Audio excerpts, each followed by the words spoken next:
Sa patuloy na pag-unlad, urbanisasyon at lumalaking populasyon ng Pilipinas, nagiging kritikal ang paghahanap ng mga inobatibong paraan upang matugunan ang pangangailangan sa pagkain ng bansa.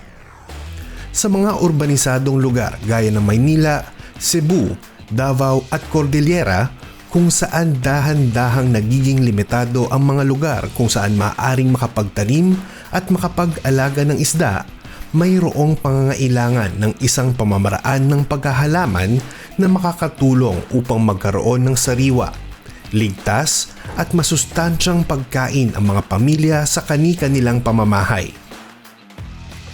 Ang aquaponics ay isang teknolohiya na matagal nang kilala sa ibang bansa maging dito sa Pilipinas. Ito ay isang integradong sistemang pang-agrikultura na kung saan pinagsasama ang aquakultura o pag-aalaga ng isda at hydroponics o ang paggamit ng masustansya o nutrient-rich solution sa tubig para sa pagpapalaki ng halaman.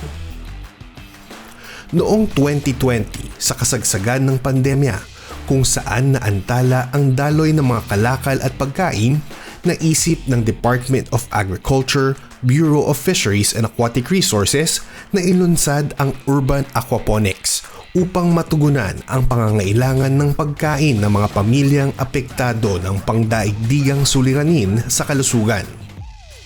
Dahil sa mga istrikto at mahigpit na health protocol noong pandemya, mas pinalakas ng DABFAR ang pagkampanya sa urban aquaponics upang tugunan ang pangangailangan ng mga pamilya na magkaroon ng karagdagang mapagkakakitaan at mapagkukunan ng pagkain mula sa kanilang bakuran.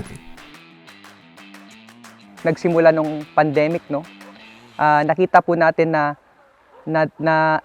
naantala yung ating market and business operations, So nagkaroon ng regular supply po natin ng lalo na po yung ating vegetables, fruits and also yung ating isda. During the COVID pandemic last 2020, so lahat po ng budget ng national agencies like BFAR, na-refocus po siya. So nag-come up po sa project na aquaponics, urban aquaponics actually. Ang kagandahan ng urban aquaponics ay maaari itong itayo kahit sa mga lugar na mayroong limitadong espasyo gaya na lamang ng mga likod ng bakuran ng ating mga tahanan, paaralan at iba pang pasilidad. Ito ay gumagamit ng tinatawag na integrated system kung saan sabay na nakakapag-alaga ng iba't ibang klase ng gulay tulad ng lettuce at kangkong at isda gaya ng tilapia at hito sa iisang setup. Bilang isa sa mga proyekto ng pamahalaan sa pamamagitan ng DABFAR, malaki ang kontribusyon ng urban aquaponics hindi lamang sa kasiguraduhan sa pagkain ng Pilipinas kung ito ay maipapatupad sa mas maraming kabahayan sa buong bansa, kundi maging sa pag-angat ng kita at kabuhayan ng mga mangingisda. Since urban nga po siya na nagpi-fit dito sa area natin which is Baguio City dahil nga limited yung land resources and then also water resources na medyo may scarcity sa tubig. Since recirculating po siya, at least hindi madalas yung pagpapalit ng tubig. So ang aquaponics po natin ay design po ng BFAR na ito po ay isang vertical setup po. So ito po ay maganda sa urban areas like Baguio City. So ang aquaponics na po ito ay may solar powered po siya at saka meron po siyang fish tank na ang ano po is fiberglass po siya at meron din po siyang syempre yung ating grow beds na pinagtatamnan ng ating aquaponics. So yun po yung ating So ang size or dimension po ng ating binibigay na aquaponics it's a small scale po at ito po ay 1.2 1.5 meters by 1.2 or 1 meter by 2.3 yung ating yung dimension po ng ating aquaponics unit. So maliit lang po siya at sakto po sa mga maliliit na space. Ang size po ng ating tangke ay good for ang capacity po ng or water capacity no, ng ating ano po, tangke is 504 liters, no. So kaya po siya ng mga 50 pieces na ano na tilapia po. So yun po, at yung ating grow beds naman po or yung ating mga planting materials, no. So pwede po siyang pwede po nating ilagay is 105 na ano po na piraso na ano na halaman. Isang unit po na binibigay po natin sa beneficiary. So ito po ay aside from the aquaponics unit, no, nagbibigay din po tayo ng fingerlings, no, yung ating fish feeds at also yung ating plants and planting materials po. So sa unang implementasyon po natin, yun po ang ating binibigay na ano na implements po. Ang operasyon ng isang urban aquaponic setup ay madali lamang. Ilan sa mga kailangang isaalang-alang ay ang pagpili ng isda na aalagaan. Ilan sa mga magandang alagaan ay ang tilapia at hito dahil sa ang mga ito ay madaling palakihin at matitibay na uri ng isda. Pagpapanatili ng maayos na water parameters tulad ng pH levels, temperatura at oxygen level. Tamang pamamaraan ng pagtatanim ng mga halaman sa mga grow bed. Tamang paggamit ng cultivation medium gaya ng gravel, clay, pebbles o iba pang growing medium na angkop sa halamang itatanim. Paggamit ng angkop na nutrient-rich solution sa tubig. Pagsisiguro sa magandang daloy ng tubig. Monitoring ng urban aquaponic setup. At tamang pamamaraan ng pag-harvest at post-harvest techniques.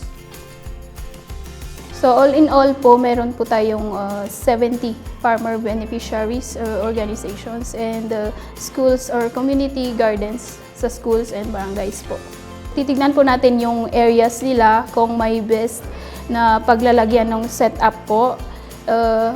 And then water resources din po kung may water sila na pagkukuhanan ng supply. So, yung feedback naman po ng mga beneficiaries na nabigyan natin is parang humihingi po sila ng mas bigger units para mas madami and mas madaming harvest sa fish at the same time doon din po sa plants.